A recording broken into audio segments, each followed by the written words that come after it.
D P او وہاڑی محمد طارق عزیز کا جامعہ خالد بن ولید ٹھینگی کا دورہ، محتمم جامعہ مولانا ظفر احمد قاسم کی عیادت کی اور صحت یابی کی دعا کی۔ ڈی پی او صاحب نے دورہ کے دوران جامعہ خالد بن ولید کی سیکیورٹی بھی چیک کی۔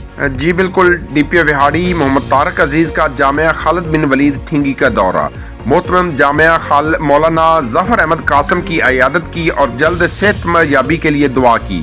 ڈی پی او وہاڑی نے دورہ کے دوران جامعہ خالد بن ولید کی سیکیورٹی بھی چیک کی۔